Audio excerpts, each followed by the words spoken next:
Una noche de marzo de 1971 ocurrió algo increíble dentro del perímetro militar de un escuadrón de vigilancia aérea de nuestro país. Es algo tan aterrador que se ha mantenido en secreto oficial justo hasta hoy. Vamos a contarlo con su principal protagonista, auténtico material que es considerado materia reservada. Buenas noches y bienvenidos a la nave del misterio. Será solo uno de los contenidos, porque también en esta jornada cogemos nuestro helicóptero y viajamos al Cerro de los Astronautas para descubrir el gran secreto de Nazca. Tendremos proyección cinematográfica con Ángel Sala, pero ¿saben? Toda la actualidad se concentra en esta bóveda craneal. Fragmento que tengo en mis manos. Seguramente ustedes ya están al tanto. Se hizo público hace unas semanas. El cráneo de Hitler es en verdad el de una mujer. Los soviéticos guardaban como oro en paño esto. Trozo de cráneo por el impacto de una bala. El suicidio, aparentemente, de ese individuo, de Adolf Hitler, el hombre que condujo a 6 millones de personas a las cámaras de gas. Era la evidencia de su final. Y ahora, un importante científico norteamericano acaba de descubrir, haciendo análisis de ADN, que no, que es de una mujer. Las preguntas a partir de este instante se convierten en algo infinito, interminable. ¿Qué pasó con Hitler? ¿Sus últimas horas fueron como nos han contado? ¿Llegó a huir? ¿Llegó a leer, quizá, la noticia de su propia muerte? ¿Cómo es posible que con un elemento tan importante para la historia del siglo XX se nos haya mentido o no se nos haya dicho toda la verdad? Una cosa más. En nuestra morgue, sobre la mesa, están contemplando ya 4 cráneos humanos. No son reproducciones. Son cráneos auténticos y vienen a contarnos su misterio. Van a entenderlo perfectamente. Antes, una exclusiva. Nick Belantoni es el profesor de antropología de la Universidad de Connecticut y nos ha contado lo que él ha descubierto. Es esto. Principalmente usamos morfología forense básica y también fuimos capaces de tomar muestras de ADN. Así que examinamos la placa craneal, que es fundamentalmente la parte de atrás del cráneo, y pudimos traer muestras de ADN a nuestro laboratorio, incluyendo muestras de sangre tomadas del tejido del sofá en el que se suicidó. El fragmento que examiné era la parte de atrás del cráneo. No estuvo a la altura de las expectativas que tenía sabiendo que era un adulto de mediana estatura y 56 años cuando murió. Lo que vi era un cráneo mucho más pequeño de lo que había anticipado.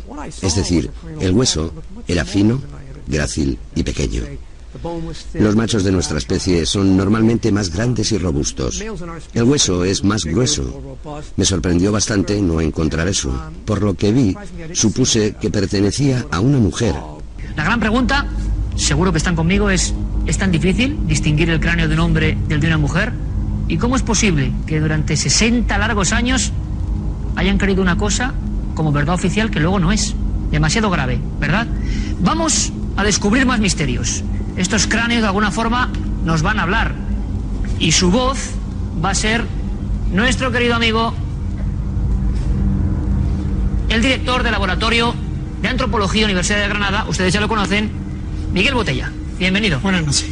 De verdad que estoy, como la gran mayoría del público, me imagino, muy sorprendido, muy impresionado. Miguel, ¿cómo es posible que una cosa así sea un error tan grave? ¿Es tan difícil distinguir el cráneo de un hombre del de una mujer? Realmente, si está completo el cráneo, no. Pero en algunas ocasiones sí, pero en este caso, pues también puede haber habido un interés en que fuera una cosa u otra, ¿no? Ah, es otra historia. Claro. En realidad se podría diferenciar. Ese fragmento grande que tenemos, bueno, no sería excesivamente difícil. Ahí hay 4 cráneos. Luego aprenderemos mucho más con más invitados y tendremos también más aportaciones del equipo de investigación que, entre otras cosas, también sacó ADN de la sangre de una tela que estaba en el búnker en esas últimas horas de las que tanto se ha escrito y se ha dicho de Adolf Hitler, en el hundimiento. 4 cráneos, Miguel. Primero, gracias por traernos estas piezas que son gente que vivió, soñó y sintió como cualquiera de nosotros. Naturalmente. Y que nos cuentan algo. Por ejemplo, primera diferencia, hombre-mujer. Bien, la diferencia, si tenemos el cráneo completo, no es excesivamente difícil. Y podemos decir que el cráneo de mujer es normalmente un poco más pequeño, pesa menos, el espesor del hueso es menor, pero también la frente La frente en el hombre es más, muéstralo más a la oblicua. cámara. La frente en el hombre es más oblicua que en la mujer, que es más verticalizada, netamente más vertical, más abombado. Sobre todo, hay un incremento de la porción frontal en la mujer, aún teniendo más pequeño el cráneo. Eso junto con la porción esta detrás de la oreja, la apófisis mastoide, que en el hombre son redondeadas y muy rugosas, como se puede ver aquí. Sin embargo, en la mujer son más puntiagudas, son más finas, más puntiagudas. ¿Cómo se llamaba eso, Miguel? Apófisis mastoide, que hacen que el cráneo de la mujer, cuando tiene dientes, normalmente cuando se apoya sobre la mesa oscila, y sin embargo el del hombre no, el del hombre se queda quieto. Bueno, qué curioso. ¿Podríais hacer de nuevo la demostración? Porque es muy gráfica. Sí. En el cráneo del hombre, que es lo que estamos viendo, se queda quieto, no se mueve, y sin embargo el de la mujer pues oscila bastante. Se balancea. Precisamente por porque al ser más corta sobresale más la porción occipital. Miguel, porque va trabajando a favor del programa, como están viendo, nos he traído hasta cráneos humanos, pero encima de la misma edad de Hitler, que sería ese que tienes ahí. Sí, este sería un varón de 56 años y esta una mujer de 33, que son las dos edades que tenían cuando murieron Hitler y Eva Braun. Así que sí podremos ver fácilmente que la sutura, es decir, la articulación entre un hueso y otro de la bóveda del cráneo, tiene un dibujo, se ve muy bien en los niños. ¿Eso es un cráneo de niño? Sí. En los niños se ve mucho mejor. Y lo vemos que está abierto. Están totalmente abiertas. Miguel. Sí, estas son las suturas. La fontanela está ya un poco más cerrada, pero se ven muy bien que están abiertas totalmente, incluso separadas. A medida que van pasando los años, se van cerrando.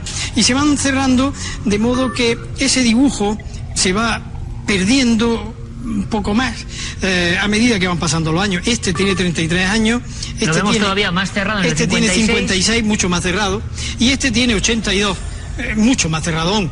Sí, prácticamente ha desaparecido la sutura. Sí, entonces ese es uno de los factores, no demasiado, digamos, bueno para poder averiguar la edad con precisión, pero en realidad cuando solo tenemos un cráneo es el único factor que podemos contar para saber la edad con cierta precisión del sujeto. Más cosas, más elementos. En esas últimas horas parece ser que Adolf Hitler, siempre según la versión oficial, tomó cianuro y luego se descerrajó un tiro. Exactamente con esas pistolas, o esa pistola que ven ahí, y esas balas. Muéstranos, Miguel. Sí, probablemente tuvo que ser una pistola de este tipo, puesto son las que se usaban en el momento, y este es un modelo de la época. Y esta es la munición que se usaba, calibre 7.65. ¿Qué se correspondería con? Podría corresponder con el orificio de salida de ese cráneo que tenemos ahí. Orificio de salida, o sea, que él en la boca o en la propia cabeza, y le había salido la bala por esta zona. Claro, ese es un orificio de salida, claro, de él o de ella, porque también ella se suicidó, ¿no? Entonces, si hablamos de que es una mujer, que probablemente pues es probable que fuese Eva Braun, probablemente, ¿no? Así que el disparo sería, entiendo yo que podría ser desde la boca, no desde la sien, porque la trayectoria no corresponde, y siempre el orificio de entrada es más pequeño que el de salida. Así que este es un típico orificio de salida con pérdida de energía del proyectil que se puede observar muy bien. Aquí, ese es auténtico. Aquí sí, aquí tenemos un orificio de entrada de un proyectil un poco mayor, pero bueno, un orificio de entrada muy delimitado, muy claro, y sin embargo el orificio de salida es mucho más grande y mucho más abierto, como en cono hacia afuera, lo que correspondería con este cráneo. Así que ese no cabe duda que sería un orificio de salida. Con todo este arsenal de pruebas que tenemos aquí, Miguel, y con tu dilatadísima experiencia en todo esto, ¿crees posible, estás a favor, observando un poco el hueso, el tamaño, con que puede ser realmente de una mujer y no el de Adolf Hitler? Sí, en principio yo descartaría absolutamente que fuera de Adolf Hitler, para empezar, y después probablemente puede ser de una mujer. Habría que ver el cráneo en realidad, ¿no? Pero por la morfología y por las características de poco espesor del hueso, etcétera, puede corresponder muy bien con una mujer. Yo me estoy preguntando ahora mismo qué estarán pensando muchos escritores e investigadores que, han hecho tesis sobre que Hitler, no pereció en el búnker, que se escapó, que inició, como otros importantes nazis, rutas de salida. ¡Qué locura, qué tontería! Bueno, ahora igual muchos de ellos están, celebrando el hecho de que no hay pruebas físicas de que Hitler muriese de esta forma en el búnker, según estos estudios. ¿Te parece, Miguel, que conozcamos un poco más de esas horas últimas? Y me acompañas ahora con unos invitados. Vamos un poco a bucear en la historia. Ese búnker, tenemos imágenes y son dramáticas. Ha pasado mucho tiempo, pero son realmente dramáticas. Vamos a ver si les parece qué pasó allí oficialmente, qué incógnitas hay Y en unos minutos, es una pieza muy breve, estamos aquí con especialistas que van a traer documentos que les van a hacer pensar.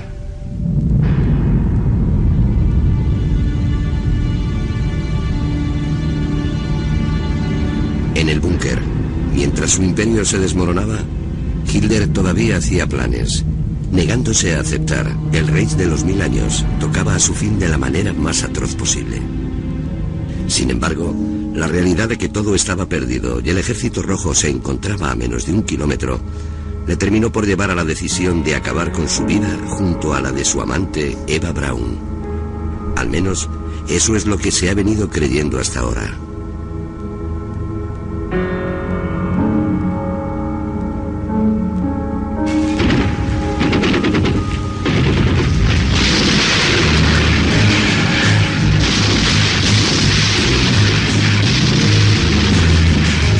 De la Segunda Guerra Mundial, toda suerte de historias, especulaciones y rumores, a medio camino entre la leyenda urbana y las teorías de conspiración respecto a la supuesta supervivencia de Hitler y su fuga de Alemania.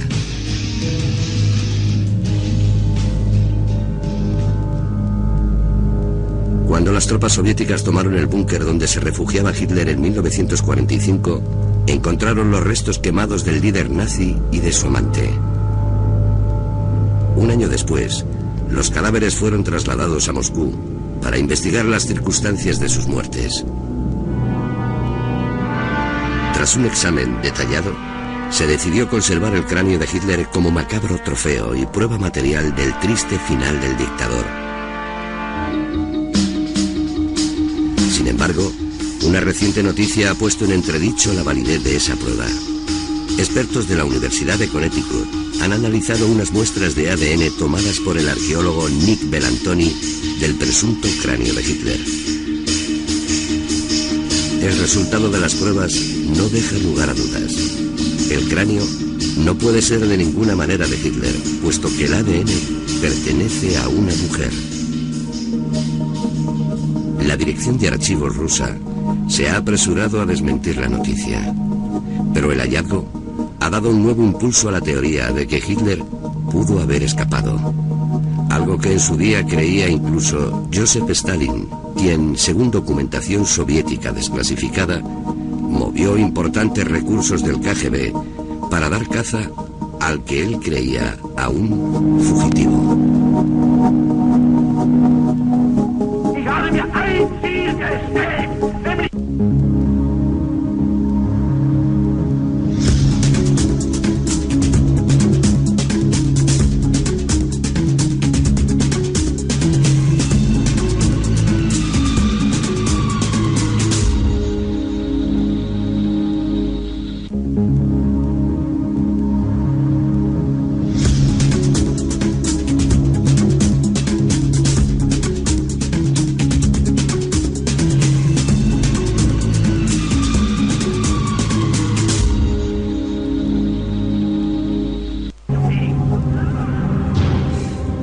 Yo creo que ya tenemos suficientes elementos de juicio para hacernos preguntas, plantearnos cuestiones sobre el misterio del cráneo de Hitler. Miguel, acompáñame por aquí, por favor, porque ya tenemos a nuestros amigos Santiago Camacho, buenas noches. Buenas noches, Iker. Eric Fratini, compañero, buenas noches. ¿Qué tal? Buenas noches, bienvenido Iker. a esta nueva temporada. Muchas gracias. Gracias por estar aquí. Maravillosa la nave. Oye, maravillosa como esta historia.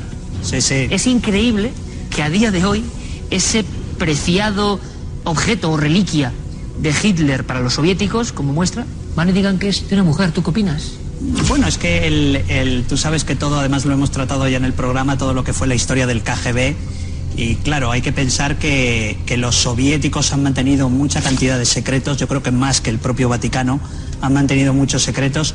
Y bueno, a pesar de que Yuri Andropov, cuando fue presidente del KGB, permitió que por primera vez se fotografiase este cráneo, que ahora se ha analizado, yo creo que eso también ha ayudado un poco, ¿no?, a mantener el misterio. Y ahora, claro, ahora es lo que tú decías al comienzo del programa, es el inicio para mucha gente que somos aficionados a estas cosas, de la historia del nazismo, del Reich de los 1000 años, que empecemos a pensar, ¿y entonces qué fue lo que encontraron en Curioso? Cuando menos curioso. Curioso. Santiago, tú bien sabes que hay mucha gente, muchos escritores especialistas, que mantienen, han hecho tesis de que Hitler escapó, de que huyó, y dicen, bueno, como otros gerifaltes nazis de de infausto recuerdo y nombre bien conocido. Ahora imagino que están emocionados porque esto les da parte de la razón, imagino. Sí, porque aunque pueda sorprender mucho esta afirmación, realmente la muerte de Hitler no es un hecho histórico documentado. Es decir, no hay prueba, y el último vestigio de prueba material que podía haber se nos acaba de escapar entre los dedos, que era precisamente esos restos mortales. Realmente las únicas pruebas que tenemos de que eso sucedió así proceden de testimonios personales, no muchos tampoco. Efectivamente. Dos testimonios es lo que tenemos. Sí, sí. Hay una cosa que creo que deben ver. Son una serie de documentos, de papeles. Me sorprendía Santiago Camacho cuando me lo contaba. Evidencias, creo que del FBI, porque parece ser, yo eso no lo sabía, que en los primeros años la sensación de que Hitler era fugitivo planeaba en los altos dirigentes de la Unión Soviética. Esa sensación se mantuvo en otros documentos y durante años. Hay algunas pruebas documentales que por lo menos hablaban de la posibilidad de haberse escapado. Claro, la historia de la muerte de Hitler se va implantando poco a poco, pero en los primeros momentos todo es confusión. Berlín, durante los primeros días de la ocupación, está plagado de pasquines de se busca a Adolf Hitler, incluso con reconstrucciones de la cara que podría tener con bigote, sin bigote, con el pelo cambiado de color. Las fotografías que se... Muéstralas, Eric. Esta es la fotografía que distribuyeron los de la contrainteligencia estadounidense, que son imágenes de Hitler pues sin el bigote, aquí con gafas. Y estos fueron los pasquines porque los americanos, la división de contrainteligencia, no se creía que Hitler estaba muerto. O sea, ves esa sensación de incredulidad ante el suceso del búnker. Sí, sí. El primer informe, y está la grabación de la BBC de Londres sobre la muerte de Hitler, lo primero que se dice a los británicos es que el cadáver encontrado no es de Hitler. Y incluso Joseph Stalin directamente se muere pensando en 1953 todavía que Hitler está vivo en algún sitio, y es su idea principal. Pero en Estados Unidos muchas veces nos encontramos, gracias a ese acta de libertad de información, algunas joyitas, ¿no? Algunos autores, especialmente el argentino Abel Basti, que ha dedicado muchos años de su vida a intentar seguir la pista de Hitler en Argentina, concretamente en Patagonia, pues ha visto su tesis confirmada cuando en 1998 se hace una desclasificación de papeles del FBI y se descubre que en julio de 1945, Edgar Hoover recibe un informe de uno de sus agentes en el cual se le especifica que Hitler pudo haber desembarcado en Patagonia, concretamente a escasos kilómetros de la localidad de San Antonio, y que puede estar refugiado precisamente en el sitio donde después de tantos años Abel Basti decía que había sido sus correrías de después de haber muerto teóricamente, ¿no? Con lo cual hay algunas piezas extrañas que parecen ir encajando poco a poco.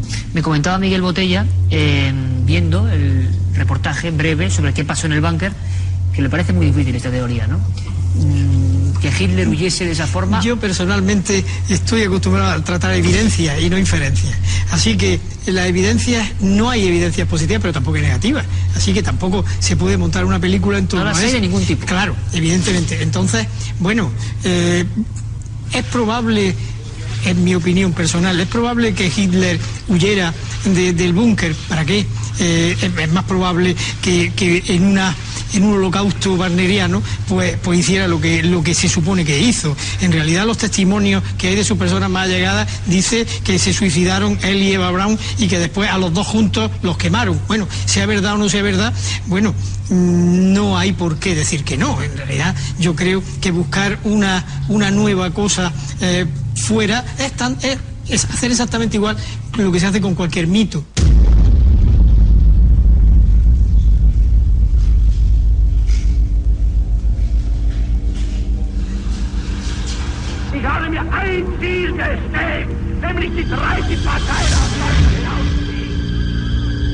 Quiero que vean otra imagen sorprendente que dio la vuelta al mundo.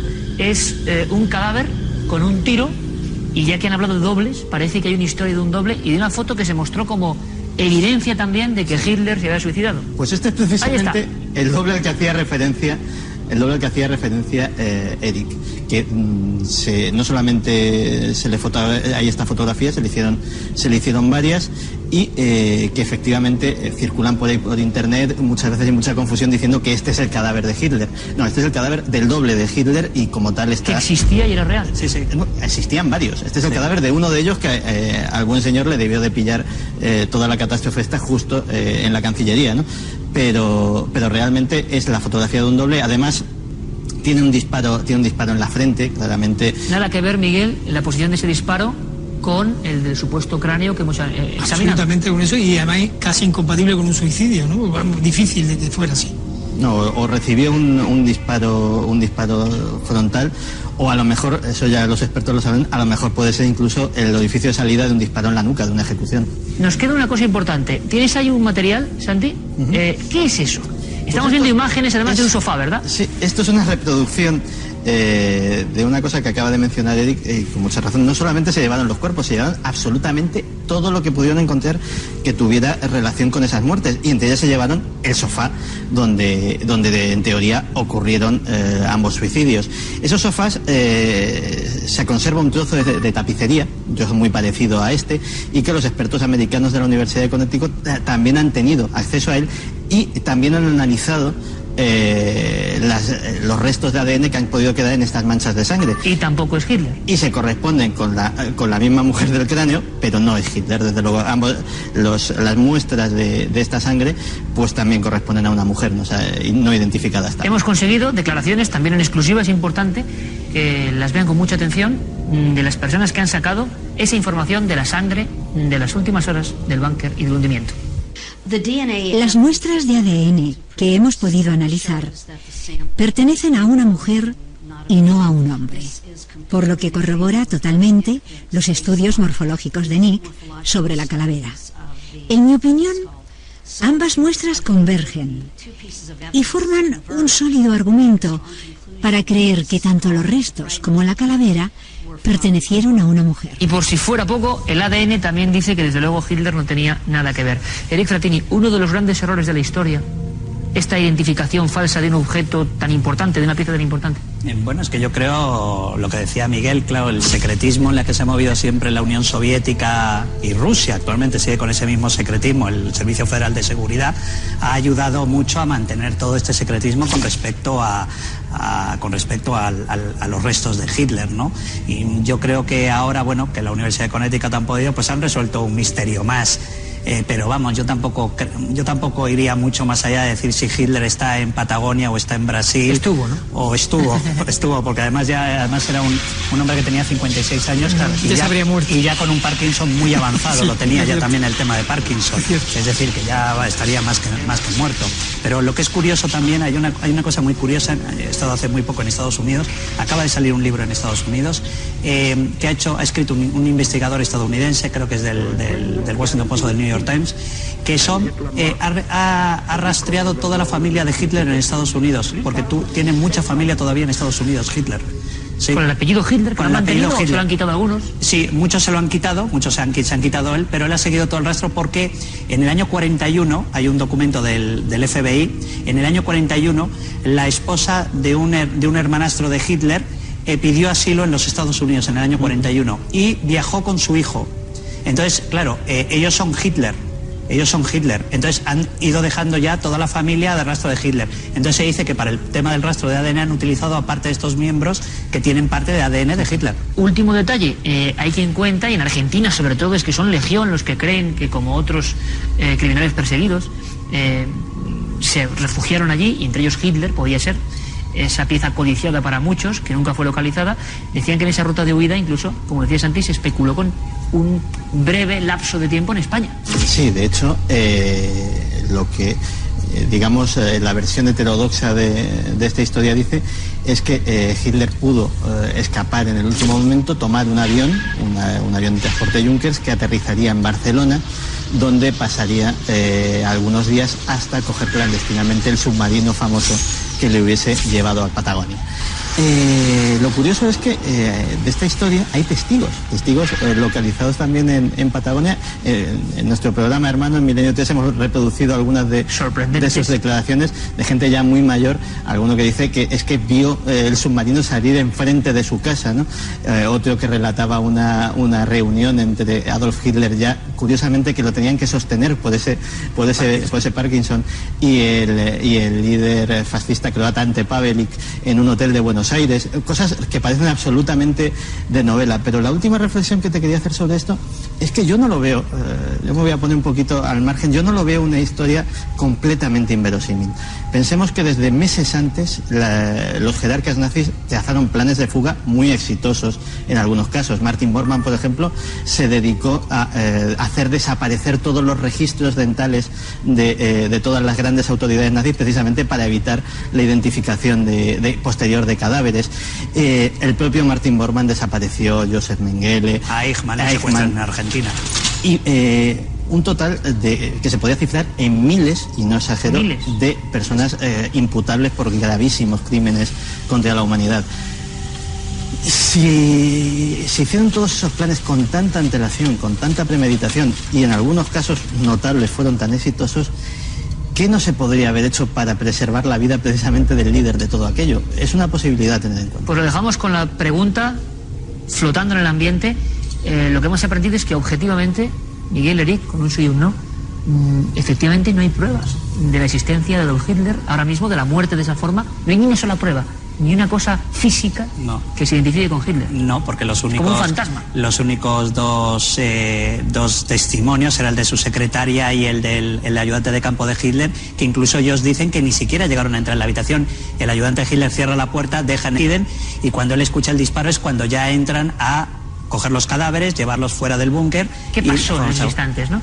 Segundos que cambiaron la historia. Miguel Botella, como siempre, muchísimas gracias por traernos además material tan interesante. Eric, como siempre, mucha suerte con tus novelas e investigaciones. Muchas gracias. Muchísimas gracias. Y Santi, nos quedamos con la pregunta. Ahí es nada. ¿Qué pasó con Hitler? De momento, pruebas físicas, cero de su existencia. Vamos con otras imágenes más amables, distintas, y que además nos han traído televidentes. Carmen, Granada. Al parecer, objetos volantes no identificados se han estado moviendo por los cielos de esta ciudad. Vamos a ver esas imágenes en una noche de tormenta. La noche va de tormentas de nuevo, ahora verán por qué lo digo, y de repente unas luces además que parecen giratorias. Ahí las tenemos de color rojizo. En este vídeo la verdad es que no hemos podido sacar muchas conclusiones. Lo primero, porque no hay ningún edificio ni nada que nos diga dónde se están produciendo esos rayos. En el cielo, lógicamente. Pero ¿a cuánta altura? ¿A cuánta altura estaba este objeto que parece aproximarse además hacia la tormenta? Parece un vehículo, carrusel de luces, pero claro, supuestamente el testigo dice que lo filmó en el cielo. Sí, nos decían que lo habían filmado en una noche de tormenta, que sacaron la cámara precisamente por lo magnífico que eran esos relámpagos esa noche, y que vieron como unas luces iban transitando, ahí las tenemos, por el cielo. ¿Puede ser algún tipo de fenómeno asociado a la tormenta u otra cosa como parece? Bueno, pues lo dejamos ahí para que nos den información. Eso es. Y estamos recibiendo ya, y se lo agradecemos muchísimo, un montón de vídeos personales, vídeos con investigaciones. Lo repetimos, están viendo las vías de contacto con este programa, con la nave del misterio. Sean corresponsales de Cuarto Milenio, cuéntenos sus investigaciones, indíquennos lugares de poder, ermitas, hallazgos arqueológicos, misterios, lo que ustedes quieran, que crean que pueden mostrarnos para el interés de todos los telespectadores. Y los vídeos que hemos recibido, mucha gente vio lo de los rayos, pues son de tormentas maravillosas. Tormentas preciosas, además, por los colores.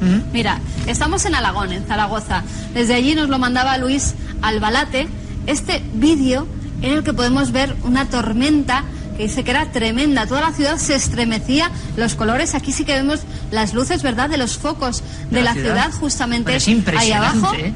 Es impresionante. Pero no queda ahí la cosa, nos han mandado también incluso fotografías que nos llegaban desde Benidorm, que también nos mostraban cómo en pleno verano había caído una tormenta eléctrica seca. Así nos lo decía nuestro televidente, el que nos había enviado las fotografías. Fíjate. Es que no había lluvia, había solamente... No había lluvia, dice que no llovía, pero en cambio está el cielo como si se fuera a abrir a las tinieblas del infierno. ¿Lo estás viendo? Madre mía, esto es pura foto artística. ¿Quién la enviaba? Mira, nos la enviaba un amigo desde Benidorm.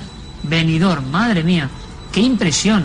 Mira, Dignas mira, de tener ahí en la ventana de la nave del misterio. Impactando en la nube incluso, ¿eh?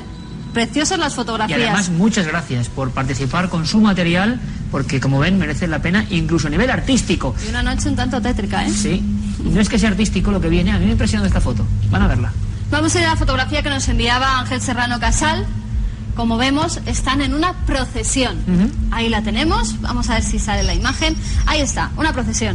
Aquí vemos la Virgen, ¿verdad? Esas calles muy estrechas, los balcones. Y vamos a señalar dónde está la anomalía. Mira, voy a ampliarlo porque... Esta, la verdad, es de las que dan un poco Pero vamos, de estoy miedo. seguro que ahora además nuestras cámaras lo están captando casi mejor que nosotros, que lo tenemos muy cerca. ¿Sí? Ellos verán la expresión de eso, que parece un niño, un anciano, yo no sé. A mí más bien me parece un anciano. Los ojos como huecos porque no se ve la pupila, la nariz, la boca. Esto sería la cabeza, pero tampoco vemos cuerpo. O está muy difuminado. Ellos no vieron nada. Ellos no vieron nada, ellos estaban viendo la procesión, hicieron varias fotografías, como Está estamos viendo. sobre el portal de una... Míralo, ahí está. Además, como elevada. Voy a ampliar la zona que nos ha resaltado Guillermo León, porque así, con esta textura de colores, vamos a ver la diferencia de la fotografía original a los retoques que le hemos aplicado nosotros. ¿Sabes lo que me recuerda? La típica psicoimagen, ¿se acuerdan ustedes? Esa especie de visión como entre la niebla de la televisión y que se ve y no se ve, pero se percibe perfectamente. Ahí la tenemos. Bien, los análisis, ¿qué nos dicen? Pues nos dicen que tenía que ser alguien que estaba justo debajo de este portal, de estos balcones que estamos viendo. Y si vamos a la foto original, vamos a la primera y veremos que aquí hay unos candiles, ¿verdad? Y que la imagen se refleja aquí. Bueno, el reflejo de esas luces con todo el escenario que había de luminosidad ha hecho que se plasme la cara de alguien que había justo debajo, ahí arriba, como una nebulosa. Sí, claro, pero se reflejaría como una sombra, ¿no? No con ojos y boca, digo yo, vamos. Si nos damos cuenta, y te voy a ampliar porque justo la pared que yo sepa no es un esta espejo. zona original, no, pero la luz sí que hace muchas veces que funcione como de espejo. Mira, ¿ves aquí? Sí. Pues sería este personaje. Le hemos identificado. Ahí está mirando justo a la cámara. Si sobreponemos la imagen de este señor a lo que se refleja ahí arriba, coinciden perfectamente. Solución. Sin palabras, sin palabras. Vamos ahora con seres mucho más horribles. Seres mucho más de la ficción o de la realidad. Vean estas imágenes y opinen, porque nos marchamos a una sección que yo creo que va a traer cola.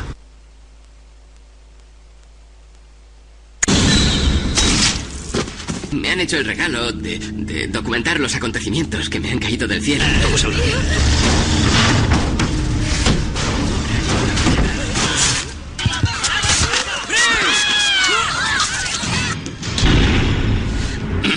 Bueno, ya.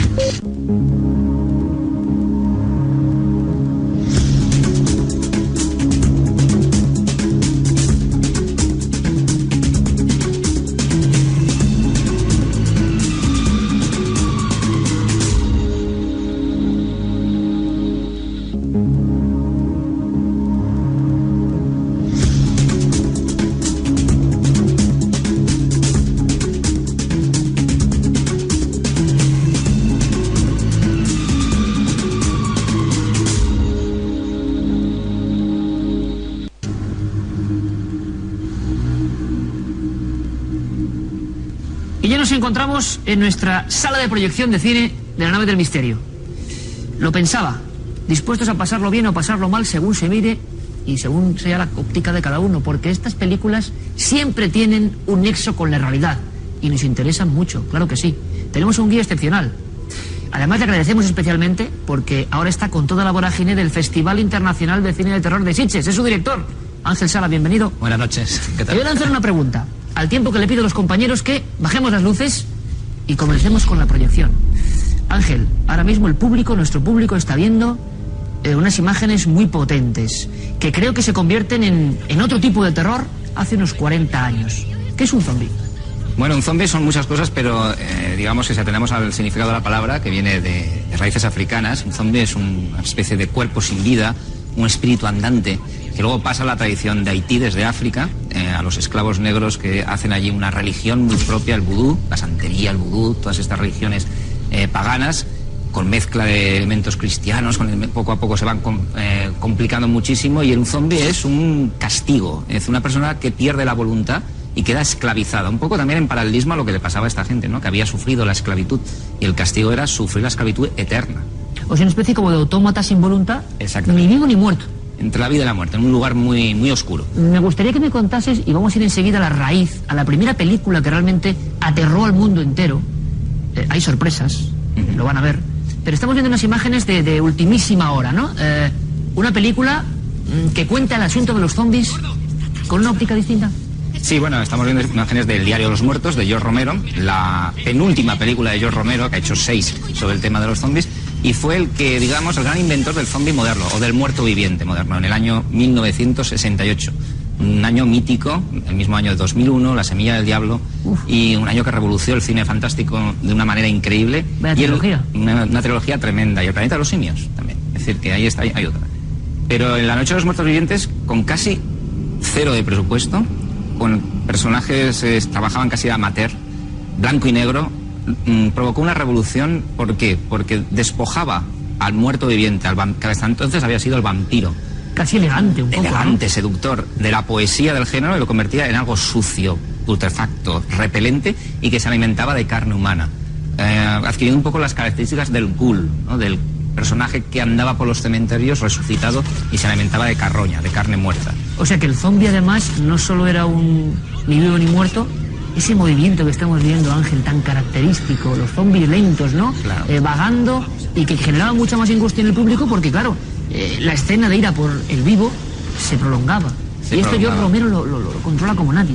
Lo controla y consigue dar miedo con algo que es muy lento y que te podrías escapar, pero la acumulación de personajes de este tipo que te van rodeando, que actúan como en jauría, como una jauría de hienas. Como si hubiese un orden, ¿no? Un orden, una especie de automatismo muy perverso y muy, muy calculado. Y esa lentitud que indica que no son de este mundo, que pertenecen a un mundo donde las facultades físicas ya se han deteriorado, que es la muerte, el mundo de la muerte, daban mucho miedo y producían al espectador una especie de repulsión. Se está hablando de la muerte, y la muerte siempre produce un rechazo al espectador. Sin embargo, poco a poco el concepto de zombie fue cambiando y ahora ya los vemos correr en las películas de última jornada. No las de Romero, sino las de otros directores, simplemente porque ahora el zombie ya no es un muerto viviente, sino es más un infectado, casi un infectado rabioso. El tema de los virus, ¿no? Presente en la sociedad actual como uno de los grandes miedos, las grandes paranoias de la sociedad urbana contemporánea. A mí lo que me encanta de charlar con Ángel Sala es eso, que una película, unas secuencias, lo que puede quedarse en un susto o una impresión, tiene detrás tantas capas, tantas perspectivas. Por ejemplo, George Romero hace esta visión, cambia un poco el encuadre, el tema es el mismo, las imágenes son tremendas, pero el tema está visto a través de la cámara de unos reporteros. Sí, lo que ha querido hacer George Romero en el Diario de los Muertos es plantear qué pasaría si ocurriese lo del año 68, es decir, la resurrección de los muertos, desde una óptica de la tecnología actual, de la cámara, de los mass media. Y hace una película que retrata la invasión de los muertos vivientes a través de la cámara. Cómo mediatiza la cámara esta situación de terror y hace un juego metalingüístico, ¿no? Cine dentro de cine, que es muy interesante. Hay dos preguntas, Ángel. Primero, ¿por qué esta obsesión de un hombre que cambia el mundo del cine por completo, como George Romero, año 68? ¿Por qué dedicar su vida a estos mismos personajes? Y segundo, hay una especie también como de profecía, ¿no? Al final, la sociedad, como tú dices, pútrida, la sociedad terrible, los muertos sedientos de sangre, vencen, casi siempre vencen, ¿no? O están a punto de hacerlo. Están a punto de llevar al mundo normal y racional a las últimas consecuencias. Y otra cosa más, que tú eres amigo personal de él. ¿Qué tiene este personaje para dedicar su vida a esto? Tengo la suerte de conocerle muy bien, es una excelente persona, es decir, que es un tipo encantador. Y yo creo, él siempre cuenta que se le ocurrió la idea junto con otros amigos de aquella época, Tom Savini, que era un maquillador, que habían ido a Vietnam. Entonces la idea venía de los horrores que habían visto en la guerra. Y cómo la sociedad norteamericana de los años 60 finales, principios de los 70, había tanta violencia social, tanta convulsión, que veían la violencia en la televisión prácticamente todos los días y se les ocurrió decir que nos estábamos convirtiendo en zombies, en cadáveres andantes, que la propia destrucción del mundo estaba en nuestro propio sistema social y que se iban un día a levantar, iban a ir por nosotros, como pasaba en la película Bárbara, vienen a por ti. En el momento más inesperado teníamos un poco de aquello del caballo de Troya. La destrucción del mundo estaba dentro de nuestras sociedades. No eran extraterrestres, no eran fenómenos paranormales como en la anterior sección, no eran colores extraños o fuerzas venidas de otros mundos o dimensiones, éramos nosotros mismos levantándonos, resucitando y con ganas de venganza. Hay una cosa que es impresionante, que me comentaba Ángel antes de esta proyección, que me ha dejado cao, ¿no? También hay un cambio a partir de una fecha clave, una fecha que cambia el mundo, y unas imágenes que dan la vuelta al mundo como ninguna otra, y que también tienen que ver de alguna forma para el terror con los zombies. El 11 de septiembre en Nueva York, todas aquellas grupos, hordas de gente huyendo de la destrucción de las Torres Gemelas, cubiertas de polvo, con unos movimientos un poco erróneos, desorientados, mirando al cielo sin saber qué estaba pasando. Un poco eran zombies, eran muertos vivientes casi resucitados después de una tragedia. Y eso ha influenciado al cine de una manera terrible. A partir del 11 de septiembre, el género de zombies resucita, valga la redundancia. A partir de ese momento... Tenemos películas o 28 días después, sus secuelas, el remake de Amanecer de los Muertos, donde los zombies son mucho más viscerales, son contaminados, todo proviene de un virus que podría ser un ataque terrorista perfectamente. Es decir, ha cambiado el género, la forma de ver el terror. El terror se ha vuelto mucho más global, mucho más paranoico y sin explicación concreta y sobre todo muy repentino. Y muy creíble. Y muy creíble. Y pasa en cuestión de horas. En cuestión de horas el apocalipsis puede estar a la vuelta de la esquina y puede estar dentro de tu casa, como pasaba en el remake de Amanecer de los Muertos. Es decir, que todo se ha hecho muchísimo más rápido. Por eso quizá los muertos corren. ¿Cuál sería el primer zombie? No sé si de la historia del cine, pero quizá de la historia, por ejemplo, del cristianismo. Y es que hay algún detalle muy curioso, ¿verdad, Ángela? Hay zombies hasta inesperados. Sí, bueno, tenemos a Lázaro, ¿no? A mí siempre me ha fascinado ese episodio de la Biblia. Y cómo se ha contado también en el cine, curiosamente, ¿no? Porque no es un episodio muy hablado, muy comentado. ¿No? Sin embargo, hay dos películas que dan una visión un poco aterradora de lo que fue, y tuvo que ser aterrador, la resurrección de un muerto, si ocurrió tal como la Biblia lo dice, y es en Barrabás de Richard Fleischer, una película con Anthony Quinn, donde veíamos a Lázaro casi convivir después de la resurrección con sus hermanas. Y era un zombie. Y era un zombie. Estaba maquillado como si fuese un muerto viviente sin casi voluntad. O esa imagen aterradora en la última tentación de Cristo, cuando resucita a Lázaro, sale una mano que recuerda mucho las películas de Romero. Y el mismo Scorsese dijo que se basó en las películas de Romero para recrear esa escena en la última tentación de Cristo. Es decir, estábamos hablando de un muerto viviente, de un zombie, y la Biblia no da más pistas de lo que pasó con Lázaro. Pero en la película de Scorsese se ve que fue rechazado por la gente, porque era como una apestado. Es un buen tema para indagar, ¿eh? Es un buen tema. Un hombre en el año 68, en blanco y negro, con muy pocos medios, cambia la historia del cine de terror. Durante 40 años seguimos dándole vueltas a ese miedo profundo que nace de culturas muy antiguas donde se cree de verdad en la zombificación. ¿Cuál será la siguiente lección? ¿Qué película nos dará claves reales del misterio? Pues habrá que esperar unos cuantos días para saberlo. Nos quedamos con estas imágenes de impacto.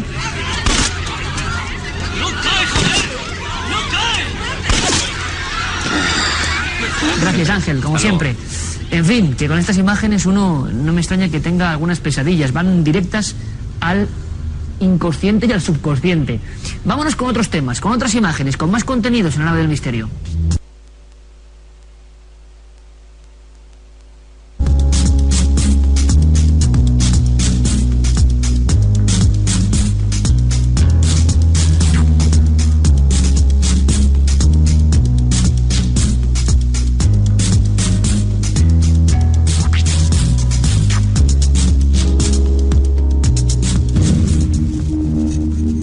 Esto que acaban de contemplar en un pequeño flash no es un sueño ni un espejismo. Parecen seres de otro mundo, quizá monstruos, alucinaciones, grabadas en las montañas próximas a Nazca y que son todavía más antiguas. La semana pasada sobrevolábamos el enigma más famoso, quizá, de América, las líneas kilométricas. Pero les voy a mostrar algo que les puede interesar y que incluso hilando un poco con el tema anterior podría tener que ver con el concepto de zombificación y esclavitud más allá de la vida. Me explico. Vamos a viajar al Cerro de los Astronautas.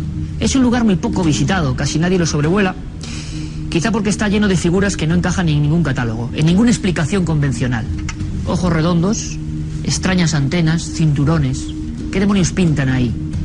Grabados antes del nacimiento de Jesús de Nazaret. ¿Por qué ahí y mirando al cielo? Buscamos el significado de todo esto. Estuvimos allí investigando y fuimos incluso varios milenios atrás. Lo van a comprender ahora con nuestra investigación en forma de reportaje. Esto que tengo en mis manos es una cerámica nazca de nuestra colección, de esa cultura que vivió hacia ese año cero de nuestra era en todo este desierto. ¿Por qué se la muestro? Primero porque aparecen con este estilo naif propio de los niños casi, pero con mucha fuerza, los sacerdotes que hacían sus ritos en estas mismas líneas ante estos mismos seres venidos del cielo. Vean qué curioso. Estamos en un desierto muy seco, el más seco del mundo, y sin embargo los tiburones y las orcas, agresivos, con dientes, siempre surgen. A veces parece que han caído del cielo. Los seres voladores, una constante. Y además, fíjense en el detalle, por favor. El sacerdote nazqueño lleva una cabeza decapitada entre sus manos. Bien, es la cultura de las cabezas trofeo. En aquel tiempo se cortaba la cabeza de sacrificados entregados a esas deidades y se creía que el sacerdote poseía, como un esclavo del más allá, esa alma. Zombies mucho antes de Haití, mucho antes de África. Pero vamos a ir un poco más allá. Vamos a conocer esas otras líneas. Podríamos decir las líneas pobres, las hermanas más discretas de Nazca. Sí, pero mucho más sorprendentes. Esto es una exclusiva y creo que, o espero por lo menos, que les emocione como a nosotros. Volvemos a la investigación. Cerro de los Astronautas.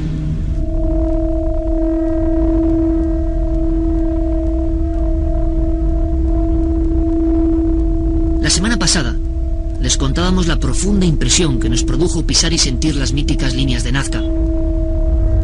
Con estas planchas o láminas en nuestros pies, para no tocar una sola piedra de este fabuloso mosaico, todas las preguntas estallan en nuestra mente. ¿Para qué todo esto?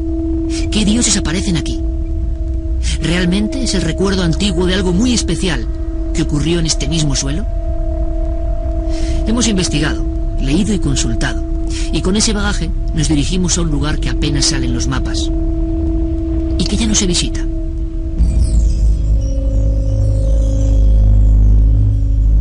Un poblado y su secreto. Quizá el gran secreto que explique en parte el enigma de las líneas de Nazca.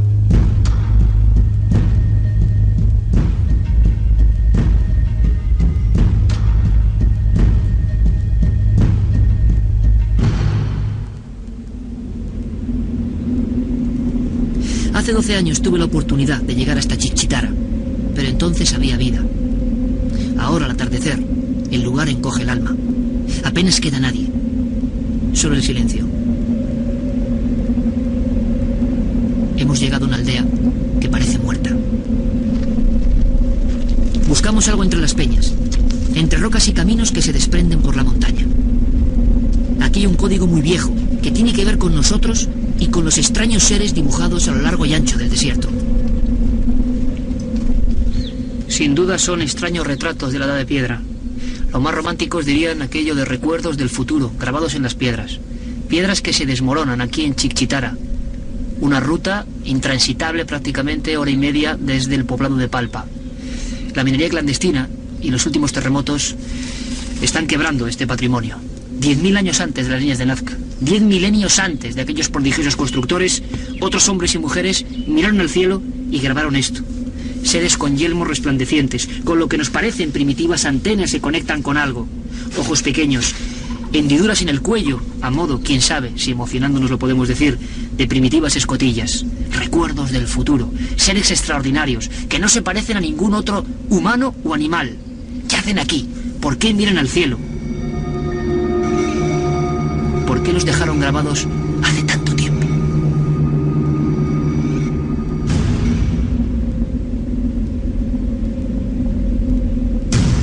Yelmos de luz, extrañas caras, gestos y formas dignos de la ciencia ficción grabados en la roca, mirando al firmamento, hace miles de años. En el silencio contemplamos todo esto, comprendiendo que las líneas y figuras de Nazca son solo la forma última y más refinada de intento de comunicación con los dioses. Con unos dioses inquietantes, desconocidos, que quizá bajaban de los cielos. Y su recuerdo quedó aquí, como un modelo o patrón perpetuado en material casi inmortal. Un recuerdo, una vieja invocación que ya no visita a nadie, y que quizá es la primera crónica de algún extraordinario encuentro.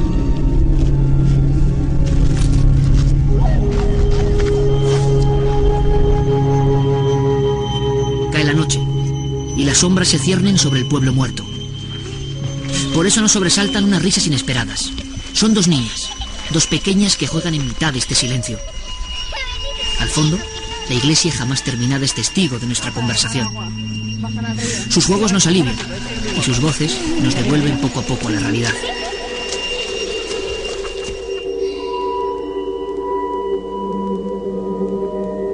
Nuestro objetivo en cuanto regrese la luz del sol es sobrevolar toda esta región con nuestro helicóptero. Porque aquí también hay líneas, figuras gigantescas y olvidadas, pero mucho más antiguas. Son las primeras matrices de este misterio del desierto. El Cerro de los Astronautas, así lo llaman los lugareños, aunque por aquí ya no vuele nadie. Esto está lejos de cualquier circuito turístico. Pero lo que vamos a ver quizá les impresione mucho más que nuestro vuelo de la semana pasada. ¡Despegamos!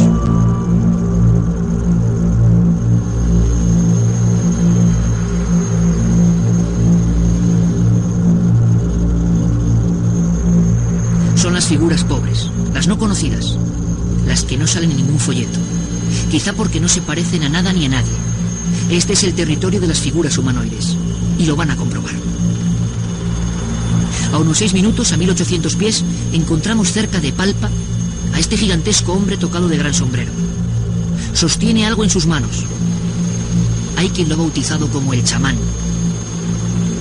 Penetramos en su territorio, comprobando que la sombra de nuestro helicóptero es un juguete ante su presencia.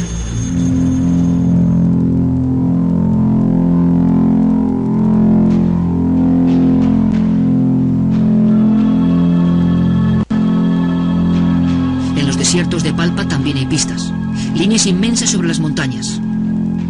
De algunas salen bulbos o tentáculos o patas, dibujadas con perfección, como si el Apu o Cerro Sagrado estuviese vivo. Una obra impresionante, y solo visible desde las alturas. Mucho más antigua, repito, que las famosas líneas de Nazca.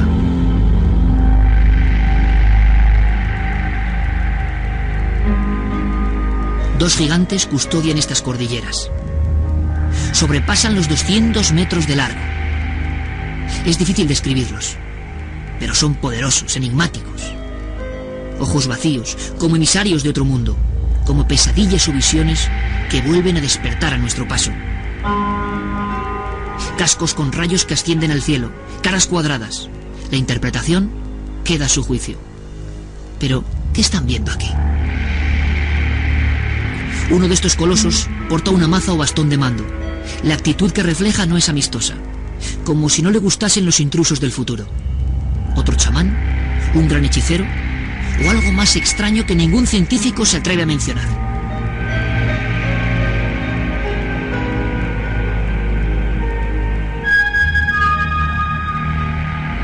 En Palpa, como ven, también hay líneas.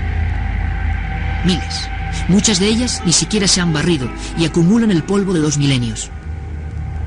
Algunas formaciones son insólitas. Puntos, perforaciones, rectas y espirales. Da la impresión de que todo este inmenso desierto nos habla, nos dice algo. A veces con signos tan gráficos como esta flecha. Una flecha que nos indica hacia dónde están los seres más extraordinarios. Como si ellos fuesen lo más importante.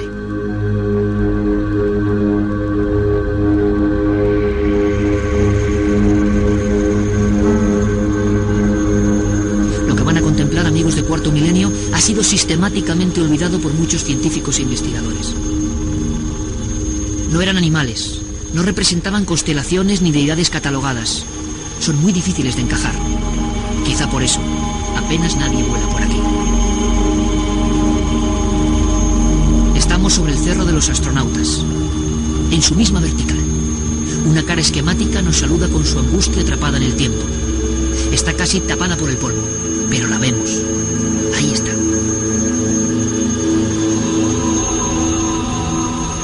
Un poco más allá, un grupo de seres. Cascos, antenas, cinturones. Bocas abiertas que gritan y ojos siempre desmesurados. ¿Quién los dibujó para ser vistos desde el cielo? ¿Quién tenía que ser el supervisor de todo esto? ¿Quién tenía que comprobar que el mensaje transmitido era el correcto? En definitiva, amigos, ¿quiénes son estos seres? ¿Acaso se dibujó todo el desierto para ellos?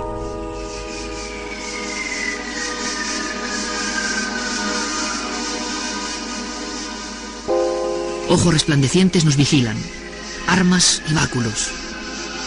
Y también algunos sombreros flotando encima de las cabezas. Y estas expresiones que nos generan inquietud, viéndolas a ojo de pájaro. Piernas quebradas. Ahora comprendemos por qué los bautizaron como astronautas. Y nadie hasta hoy les ha dicho a los habitantes de la tranquila localidad de Palpa quiénes son estos dioses que tienen tan cerca. Quizá por eso no los visitan. Algunos son tan esquemáticos que simplemente los llaman robots. A este que ahora ven, descubierto a final de los años 70, lo bautizaron directamente como el extraterrestre. Y así lo siguen llamando. Pero ¿ustedes qué opinan? ¿Qué clase de humano, animal o dios es esto que tenemos delante de nuestros ojos? Muy pocas veces los ha filmado la cámara. La impresión que recibimos, se lo aseguro, es difícil de describir con simples palabras. ¿Y a ustedes qué impresión les da esta extraña familia grabada antes del año cero de nuestra era? ¿De quién sois retrato, seres de Palpa? ¿De qué universo o idea surgisteis? ¿Lo descubriremos algún día?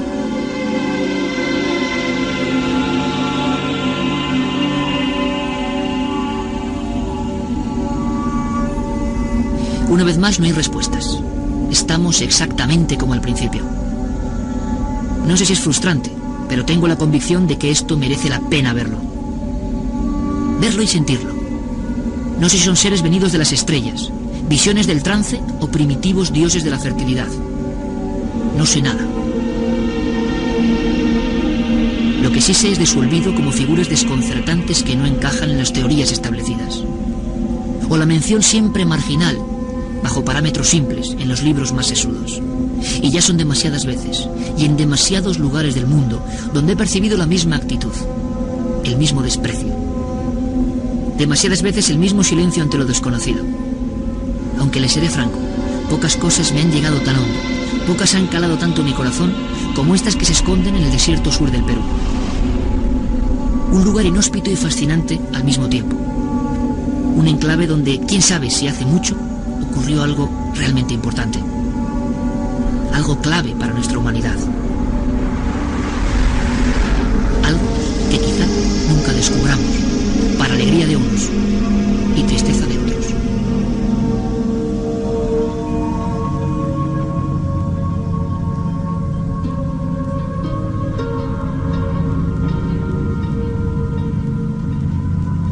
Un día tendría que hacer el cálculo. ¿Cuántas horas, días, meses quizá, pensando, soñando con el secreto de Nazca? Convencido, y me han visto francamente emocionado, de que en todo ese entorno ocurrió algo fascinante, en el pasado más remoto, que nos dejaron un legado, quizá un encuentro. ¿Fantasías de periodista? Pues quizá sí, no lo sé, pero desde luego, estando allí, el latido de todo ese misterio se siente muy adentro. Yo espero compartirlo con todos ustedes y con estos amigos que ahora se incorporan, que sé que tienen en común esa sensación auténtica de la investigación, de lo enigmático y de que estamos hablando de un país que bien conocemos y que sin duda es un país diferente, maravilloso, fascinante. Catedrático Miguel Rivera Dorado, una de las personas que mejor conocen las culturas americanas y que, como siempre, es un honor tenerle aquí entre nuestros amigos. Miguel, bienvenido. Muchas gracias, Iker. Buenas noches. ¿Te han impresionado las imágenes? No, excelentes, excelentes. Me han parecido magníficas. Algunos de las imágenes no las conocía, vamos. Me han dejado pasmado. Pero un país infinito en cuanto al misterio. Maravilloso, infinito, sorprendente, fascinante, desmesurado, colosal. Extraordinario. Todos los adjetivos se quedan cortos, porque hay que estar allí y hay que recorrer las pampas de la costa y hay que recorrer el páramo de la sierra y hay que estar a 5.000 metros o a 5.500 metros de altura, ¿verdad?, para darse cuenta de lo que es ese país.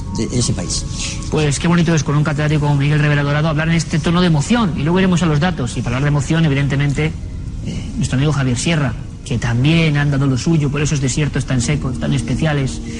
Y yo sé, aunque quizás sea un poco secreto, que tú también has llegado a sentir ese latido increíble de estar tocando la frontera de algo que parece fantástico, me parece ciencia ficción. Javier, buenas noches. Buenas noches. A mí el corazón me ha dado un vuelco en dos lugares del mundo. Uno, las pirámides de Egipto, la primera vez que las vi, y el otro, la primera vez que sobrevolé las líneas de Nazca. Primero porque es un sitio que parece de otro planeta. Uno tiene la sensación de estar pisando la luna. Es tan seco, tan árido, no hay una planta, no hay nada, que realmente conmociona descubrir que el ser humano ha dejado su huella en ese lugar. Es el lugar más seco del planeta. Es un lugar que no se ha podido medir su antigüedad con precisión, las teorías son muchísimas, y una de las veces que yo sobrevolé las líneas de Nazca fue al poco de un fenómeno natural que arrasó el país, que fue el Niño. En el año 98 llueve en Nazca después de muchos siglos, por primera vez. Se cae la mitad del pueblo. Exacto, se inunda parte de las líneas de Nazca y ocurre algo que a mí me conmocionó. Al caer agua sobre el polvo del desierto y borrarse algunas líneas, se descubrió que debajo de esas líneas había otras líneas más antiguas. ¿A qué nos estamos enfrentando? Pues a un tablero de dibujo que es milenario y que, bueno, supongo que esta noche especularemos aquí sobre para qué fue utilizado. Pero ¿qué impresión te dan, por ejemplo, esas figuras, esos seres? Los estamos viendo, algunos tan esquemáticos que la memoria popular, que va integrando conforme va pasando el tiempo diferentes conceptos e ideas, va bautizándolos de diferentes formas. Los extraterrestres, el robot, hace unos años el chamán, una sensación de personas generando eso durante siglos. ¿Para qué? Mira, yo llegué a la conclusión, es una conclusión evidentemente personal, como son la mayoría de las conclusiones en torno a Nazca, porque no hay mucho donde excavar ni muchas cosas que datar. Yo llegué a la conclusión siguiente, que las líneas, las famosas líneas y los animales que están allí dibujados, la ballena, que hay una ballena en Nazca. Como la de la cerámica que tenemos ahí. Efectivamente, pues omnipresente, la ballena, la orca. Esas líneas estaban dirigidas a los dioses. Pero las figuras humanas o humanoides estaban dirigidas a los hombres, porque si te das cuenta, todas ellas están en los cerros, en las laderas de los cerros. No hay una figura humanoide mirando directamente al firmamento, sino que están en una posición donde los habitantes de la región podían vislumbrar. Y eso quizá lo que explica es que esas figuras humanoides eran los dioses, ¿qué otra cosa podían ser? Para, digamos, recordarle a los hombres que esa gente estaba ahí, ¿no? Que los dioses estaban ahí vigilando. Es mi impresión, yo me sentí vigilado en todo momento por esas figuras, y si yo me sentí, que soy un hombre del siglo XXI, imagínate a alguien del siglo X o del siglo VII. Qué impresión más tremenda. En Atacama lo vimos hace un año, algunas figuras similares contaban que a la luz de la luna llena reflectaban el templo gigante de Atacama. Hay que imaginarse una noche allí, qué ritos, qué sacrificios, porque todos son preguntas. Por ejemplo, casi en titulares para que podamos opinar. Carmen, se han dicho, así en grandes rasgos, diferentes teorías sobre para qué está hecho este mosaico delirante para muchos, ¿no? Y fascinante para la mayoría. Se ha apuntado la posibilidad, y además diversos investigadores, cada uno apunta o incluye una posibilidad diferente. Desde Toribio y Mejía, que empieza diciendo que son caminos ceremoniales que señalaban esas rutas que tenían que seguir la gente. Por eso hacían esos caminos hacia los apus, hacia los lugares sagrados. Apus, cerro sagrado, monte sagrado. Paul Kosok, por ejemplo, uno de los principales investigadores, y gracias al cual también se conocen las líneas de Nazca, decían que tenía una función astronómica. María Reich, se lo decíamos la semana anterior, para ella representaban las constelaciones. Es más, por ejemplo, decía que el mono tenía que ver con la Osa Mayor, el cielo plasmado en el suelo. También Hans Horkheimer dice que son caminos sagrados y que las imágenes representan a los clanes de esos diferentes pueblos.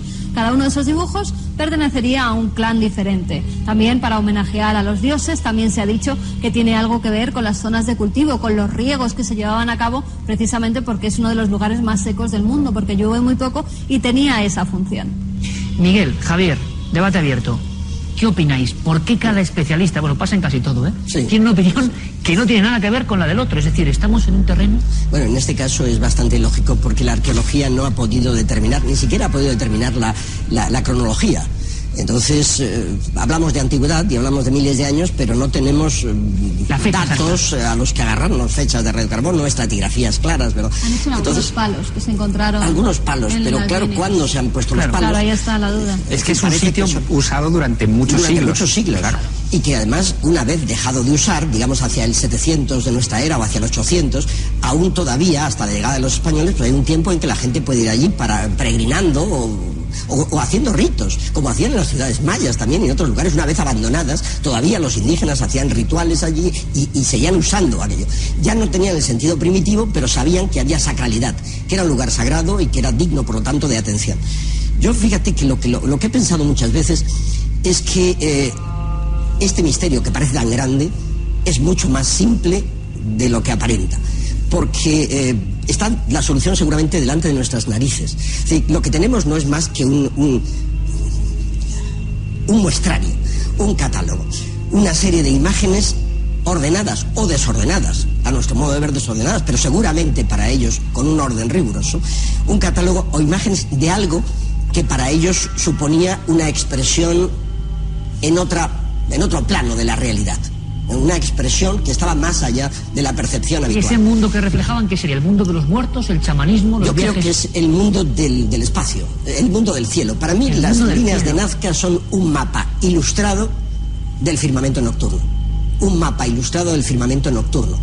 ¿Por qué? Porque estas personas que vivían en un espacio muy difícil y muy hostil y que tenían una vida precaria, tenían un problema fundamental de supervivencia. El problema fundamental era asegurarse los recursos mínimos para poder subsistir. Trataron de aprehender, de atrapar realmente unas energías y unas fuerzas que ellos situaban más allá de su propia experiencia, de su propia cotidianidad, porque allí todo era difícil y hostil. ¿Dónde estaba esa energía y esa fuerza? La situaron en el espacio, la situaron en el cielo realmente.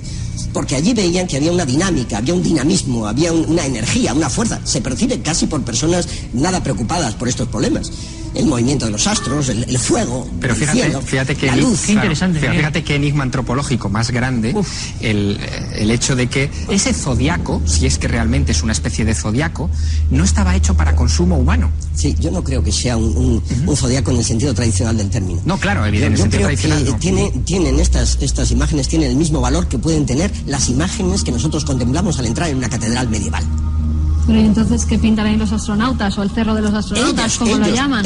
Porque los animales pueden tener algún sentido, una especie de zodiaco, de constelaciones. Ellos personifican esas fuerzas. Es decir, nosotros somos los primeros, quizá los que de una manera más exagerada hemos llevado hasta sus últimas consecuencias la antropomorfización de las energías y de las fuerzas sobrenaturales. No nos debe de extrañar que otros pueblos lo hagan también. De hecho, lo han hecho muchísimos, ¿verdad?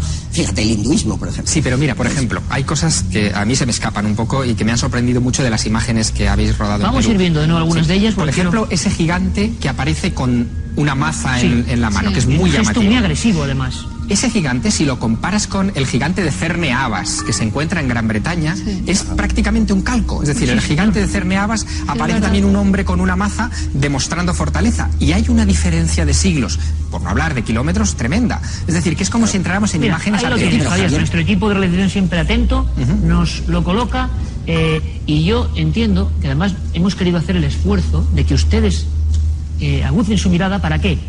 Porque este es tal cual, como está. Y tienen que verlo ustedes. Dos ojos, una boca cuadrada, una especie de triple pincho o destello. Esa maza en una mano poderosísima. Todos tienen algo a nivel del plexo, o un poco más abajo, como si fuera un cinturón. Y fíjate, Javier, Miguel, Carmen, la sensación de que casi todos estos grandes seres de más de 200 metros tienen, no sé qué representación es esa, Miguel, como unos pinchos que sobresalen o como una especie de luz que les conecta con el cielo. Todas las culturas han representado así la irradiación de luz. La divinidad. Claro, divinidad. ¿Verdad? Entonces, pero divinidad para mí en ese sentido, en el sentido de fuerzas, de energías que es necesario atrapar, no solo congraciarse o propiciarlas, no propiciarlas solamente, sino atraparlas y fijarlas al terreno en una escala suficiente para que se transmita esa energía, esa potencia. Los geoglifos diríamos que son como máquinas de generar energía para ayudar a la supervivencia. Caramba, pues vaya bonita expresión. Vean otra vez los y la medusa que hay al lado, sí, que también una especie de figura de cara con espectacular. Pero fíjate, se ha minusvalorado mucho el trabajo necesario para hacer las líneas de Nazca, porque se supone que porque se supone que es un terreno yermo, cubierto con ese polvo rojizo que en cuanto se aparta aparece un suelo amarillento por debajo. Cree, Javier, a nivel popular, que es casi una estaca, y hemos visto que no.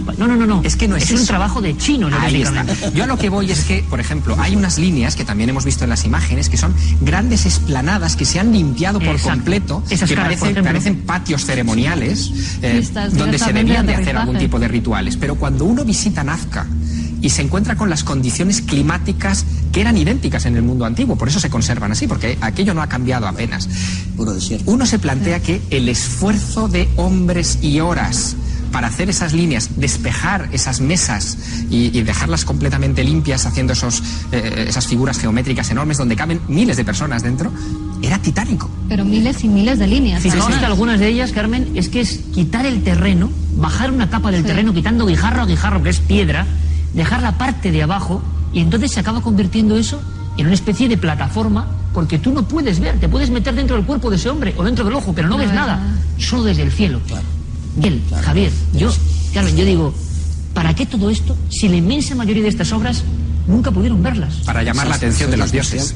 Yo vuelvo a insistir en eso, para aprenderlos. Es decir, es una obra que, igual que una tumba, el arte de todas las civilizaciones tiene una faceta que es lo oculto, el arte oculto. Se hace ese arte para que nadie lo vea, se encierra. ¿O es que las cosas que se llevó Tutankamón las podía ver cualquiera? Nadie. Era algo que tenía un destino y que tenía un sentido en otra dimensión de la realidad. Podría ser, por tanto, Miguel, un mapa no solo del cielo, sino del más allá también. Por supuesto, es que es lo mismo. Es que es lo mismo. Es eso que en otros lugares de América hemos llamado el otro mundo, que no es exactamente el infierno, el lugar inferior de nuestra propia manera de pensar, de nuestra ideología. Es sencillamente aquello que está más allá, en otro lugar. Y qué bonito es pensar, Javier, que ese otro mundo o ese cielo se parece mucho. El bautismo, cuando íbamos con nuestro piloto José Pinto en el helicóptero de Gelinka, que también nos trataron, y él decía 187 papa, y decía sobrevuelo el astronauta, viajo al cielo de los astronautas. La jerga de los pilotos no es precisamente dioses, es por rápida asociación de ideas en este tiempo del hombre espacial, astronautas o extraterrestres, y eso ha dado mucho que hablar. Sí, por las antenas también, por unas extrañas botas que parece que son botas. Hombre, las que llevan. Fue en los años 60, finales de los 60, cuando Erich von Däniken, en un libro que se llamaba Recuerdos del futuro, dice: señores, existe esto en Perú, llama la atención del mundo entero sobre eso, y esto es una pista de aterrizaje de los extraterrestres. Evidentemente la teoría era disparatada, allí no puede aterrizar nada. Bueno, cuidado, aterrizar sí puede, ¿eh? Y mal aterrizar también. Sí, pero dejaría su huella en el terreno, cualquier rotor. Me refiero a que objetivamente los pilotos nos hablaban de que son perfectas para los aviones y helicópteros de hoy, pero dejaría las huellas del tren de aterrizaje grabadas durante milenios. Sobre todo balizas, diría yo, ¿no? Pero sí hay campos balizados. Pero sí hay una cosa en esa teoría que yo desestimé ya hace tiempo, incluso el propio Däniken después la tomó un poco con pinzas, ¿no?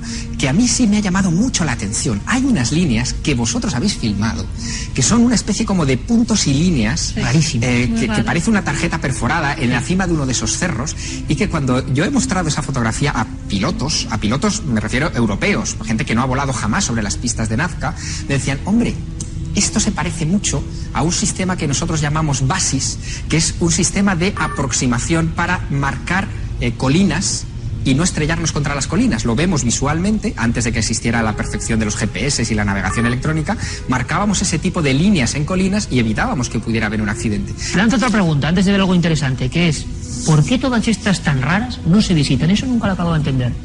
Pero antes, la bomba Däniken, y digo la bomba porque todo lo que tocó en su día Erich von Däniken, polémico, erróneo en muchos casos seguro, pero despertando muchísimas vocaciones, que también parece interesante, fue año 68, ¿verdad? Recuerdos del futuro. Tú nos hablarás de ese libro en tu sección, y se monta un guirigay tremendo, porque la definición es que hay que decir que es perfecta en su rotundidad. Pistas de aterrizaje. Y las ven, es que parecen pistas de aterrizaje. Bueno, pues hemos hablado con Erich von Däniken en Suiza. Lo entrevistó nuestro compañero Luis Álvarez y le preguntábamos por Nazca. Y vean qué curioso misterio, del que se ha hablado poco, nos revela.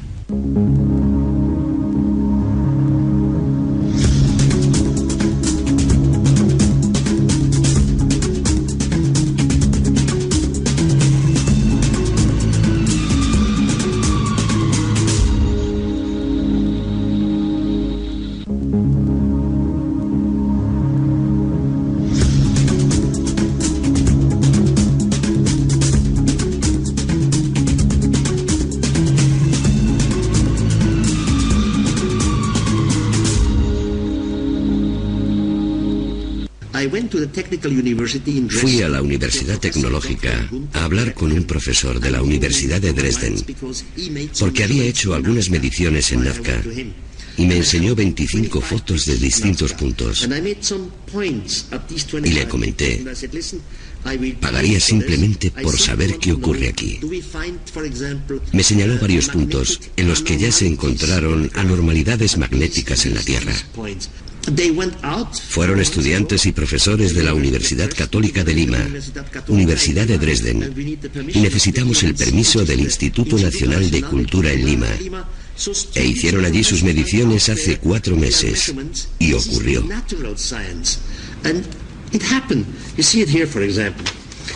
La medición electromagnética sobre el suelo no da variantes, pero cuando llegaron a las pistas, la electricidad era 8000 veces más alta de lo que debía ser. También descubrimos campos magnéticos en las pistas, y estas están medidas a 2500 metros dentro de la Tierra. Así que sabemos seguro que algo está pasando en Nazca. Pero no tenemos la razón. No sabemos por qué.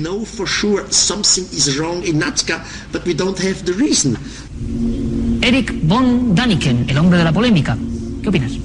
Bueno, a mí me parece muy interesante que hable de perturbaciones electromagnéticas porque muchos lugares sagrados, tradicionalmente alrededor del mundo, están asociados precisamente a lugares con ese tipo de anomalías. ¿Qué ocurre cuando hay una perturbación electromagnética fuerte? Es decir, cuando hay rocas con magnetita que pueden llegar incluso a influir en el comportamiento cerebral, provocar estados alterados de conciencia. Por lo tanto, el hecho de que Nazca sea uno de esos lugares sagrados, a mí particularmente no me extraña, me parece lo lógico. Sí.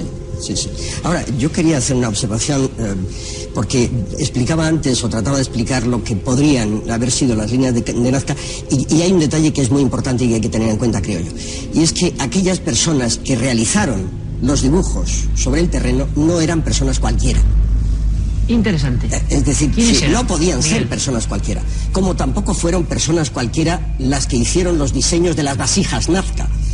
No están tan lejos, muchos de los personajes que aparecen en esos cerros no están tan lejos de los personajes que aparecen pintados en la cerámica policromada Nazca. Y Miguel, permíteme, porque me das un paso perfecto para que mientras lo cuentes la gente vaya viendo algunas imágenes que captamos en los museos de Perú, de esas vasijas donde van apareciendo la araña, la orca, muchos de esos elementos. Claro, entonces, ¿quién puede realizar esas imágenes que son tan irreales, que son tan aparentemente anticonvencionales? Pues personas que están en un estado alterado de conciencia. Aquí tenemos unas imágenes, Carmen, que tienen una historia. Hubo gente que intentó demostrar que los Nazca volaban y por eso hicieron ese plano que no es nada fácil. Y por eso podían ver esas figuras. Estamos en el año 1975, es un 28 de noviembre cuando dos investigadores, Jim Goodman y William Knott, empiezan a crear un globo como el que podían tener los Nazca. Siempre según su teoría. Siempre según su teoría. Hacen una especie de totora, que no sé qué puede pintar en la cultura Nazca, esa cesta en la que, una barca, ¿no? que viajan ellos, sí. De junco. Y cuando empieza, son las 3 de la mañana, incluso cuentan con la ayuda de María Reiche, que está allí expectante, hacen una hoguera al lado de las líneas de Nazca, cosa que hoy sería completamente imposible. Está penado con calor el globo, ¿no? pisar esas líneas, y ahí están inflando el globo con calor. Bueno, logran que el globo empiece a elevarse. Cuando ven que el viento es favorable, comienzan a volar.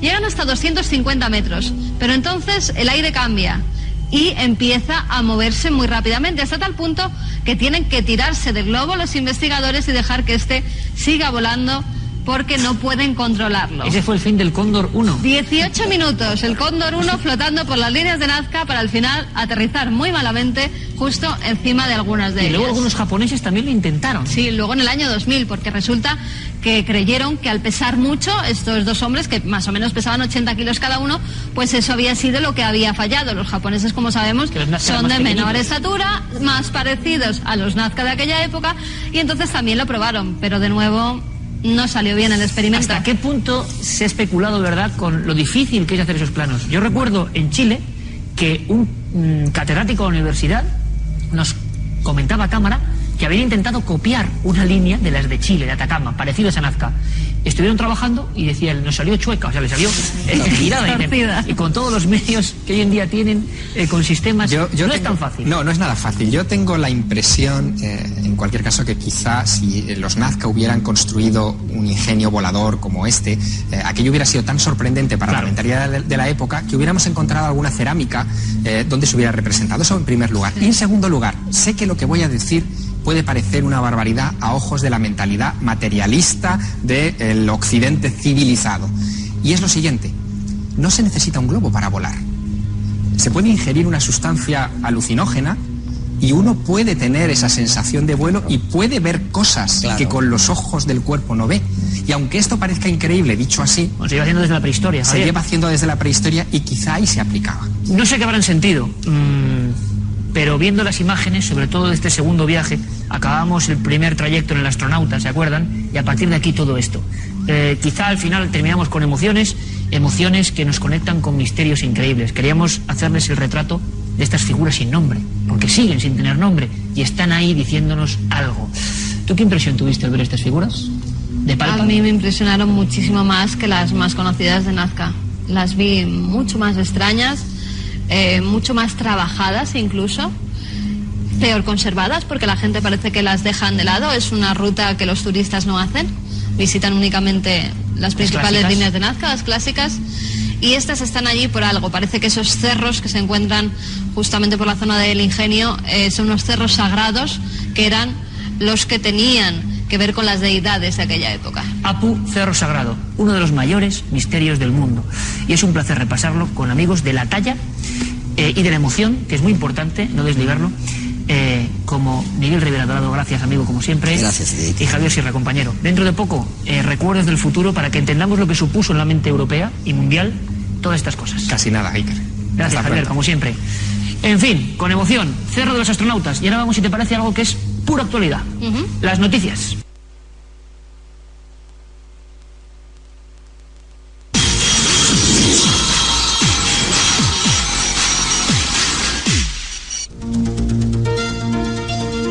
No cabe duda de que las antiguas culturas preincaicas nos legaron, aparte de muchos misterios, una zoología fascinante y que ya no podemos comprender. Pero la ciencia descubre también animales que parecen propios de mundos de fantasía, incomprensibles. Ejemplo, lo que acaban de encontrar en China. Un equipo de investigadores ha descubierto en el noreste de China un fósil de un dinosaurio que tenía 4 alas. Según publica la revista Nature, este puede ser un eslabón perdido en la evolución de los dinosaurios hacia las aves. El ejemplar vivió en la Tierra hace unos 160 millones de años. Tenía un tamaño parecido al de una gallina y un cráneo de unos 6 centímetros de largo. La transición de los dinosaurios a los pájaros sigue sin conocerse muy bien por la falta de fósiles bien conservados. Muchos científicos creen que los dinosaurios parecidos a las aves aparecen demasiado tarde en el registro de fósiles para ser el verdadero antecesor. Bueno, hay muchos científicos que siguen pensando que las aves son el último legado de los dinosaurios. Y eso de las 4 alas, pues nos acordamos perfectamente del demonio Pazuzu, protagonista del Exorcista, demonio de Mesopotamia. Hablando de hallazgos arqueológicos antiquísimos, hay que fijarse en un nuevo punto en el Reino Unido.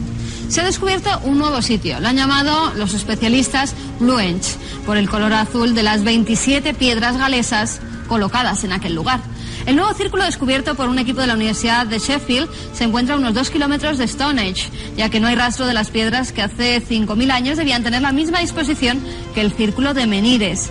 Aún se puede observar la hilera circular de hoyos que por el momento han recuperado. Según el investigador Mike Parker Pearson de la Universidad de Sheffield, los dos sitios estarían vinculados con rituales de la vida y de la muerte. Y algo más, y seguimos hablando de historia antigua. Impresionantes piezas, antes veíamos las vasijas, estas no se quedan atrás, época de Moctezuma. Piezas que se exponen en el British Museum de Londres. Ya saben, pueden acercarse hasta la ciudad británica para contemplarlas. Se llama la exposición Moctezuma Soberano Azteca. En esta se muestra unas 130 piezas, entre las que se encuentran mapas, manuscritos, máscaras, grabados, óleos y también joyería. Moctezuma, que reinó entre el 1502 y 1520, era considerado como una figura semidivina por sus súbditos, además de un gran estratega militar al frente de 2 órdenes de guerreros, la de los caballeros águila y la de los caballeros jaguar. Entre las piezas más destacadas de la muestra está el famoso Teocalli, el de la Guerra Sagrada, un impresionante monumento de piedra que muestra a Moctezuma junto al sol. Los artesanos aztecas trabajaban con los materiales más preciados, como muestran los cofres ricamente labrados, las estatuillas o las máscaras antropomórficas realizadas en piedra y en turquesa. Y después de tanto repaso de nuestro pasado misterioso, vámonos a Mundo Insólito.